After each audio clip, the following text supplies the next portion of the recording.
Hi ನಮಸ್ತೆ friend. ಇವತ್ತು beans ಪಲ್ಯ ಚಪಾತಿ ಮಾಡೋದನ್ನು ನೋಡೋಣ ಬನ್ನಿ. ಮೊದಲಿನಿಗೆ ಬಿನಿಸನ್ನು ಬೇರೆ ಇಟ್ಟಿದ್ದೇನೆ. ಇದು ಒಂದು 1/4 kg ಬಿನಿಸ್ ಇದೆ.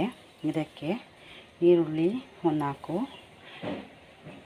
ಕೊಬ್ಬರಿ ತುರಿ ಸ್ವಲ್ಪ, ಕೊತ್ತಂಬರಿ ಸ್ವಲ್ಪ, ಕಡಲೆಬೇಳೆ ಉದ್ದಿನಬೇಳೆ ಒಂದು ದೊಡ್ಡ ಸ್ಪೂನು, ಸಾಸಿವೆ ಒಂದು ಚಿಕ್ಕ ಸ್ಪೂನು, ಕರಿಬೇವು ಒಂದು ಕಡ್ಡಿ, ಜೀರಿಗೆ ಒಂದು ಸ್ವಲ್ಪ, ಹಸಿಮೆಣಸಿನಕಾಯಿ ಒಂದು 5, ಟೊಮೊಟೊ ಒಂದು 2. ಚಪಾತಿ ಮಾಡಲಿಕ್ಕೆ ಹಿಟ್ಟನ್ನು ಕಲಸಿಟ್ಟಿದ್ದೇನೆ. ಇದನ್ನು ಮಾಡೋದು ಹೇಗೆ ನೋಡೋಣ ಬನ್ನಿ.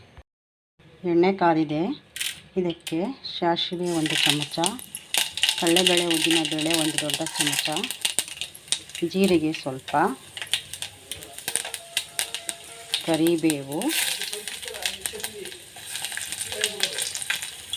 ಹಸಿಮೆಣಸಿನಕಾಯಿ,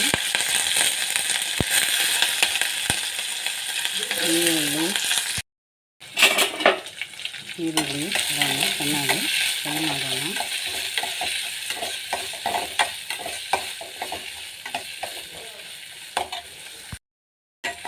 ಈರುಳ್ಳಿ ಚೆನ್ನಾಗಿ ಫ್ರೈ ಆಗಿದೆ. ಇದಕ್ಕೆ ಟೊಮೊಟೊ ಹಾಕೋಣ.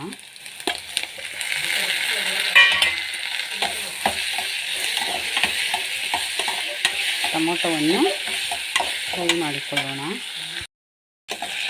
ಟೊಮೊಟೊ ಫ್ರೈ ಆಗಿದೆ.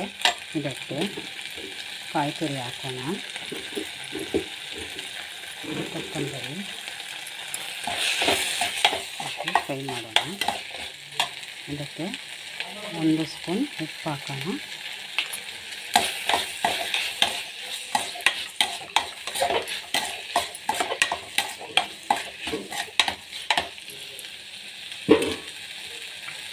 ಬಿನಿಸ್ ಹಾಕೋಣ. ಚೆನ್ನಾಗಿ ಮಿಕ್ಸ್ ಮಾಡಿ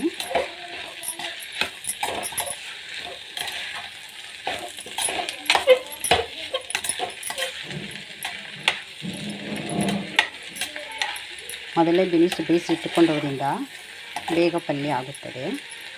ನೋಡಿ, ಪಲ್ಯ ರೆಡಿಯಾಗಿದೆ. ಮಾಡಲಿಕ್ಕೆ ಈ ರೀತಿ ಉಂಡೆಗಳನ್ನು ಮಾಡಿಟ್ಟಿದ್ದೇನೆ. ಗ್ಯಾಸಿನ ಮೇಲೆ ತವಾ ಇಟ್ಟಿದ್ದೇನೆ. ಬನ್ನಿ ಚಪಾತಿ ಮಾಡೋದನ್ನು ನೋಡೋಣ. ಈ ರೀತಿ ಅರೆದು ಇದಕ್ಕೆ ಎಣ್ಣೆ ಸವರಿ ಈ ರೀತಿ ಮಡಚಿ, ಮತ್ತು ಸ್ವಲ್ಪ ಎಣ್ಣೆ ಸವರಿ, ಮತ್ತು ಈ ರೀತಿ ಮಡಚಿ ಅರೆದು ಚಪಾತಿ ಮಾಡೋಣ.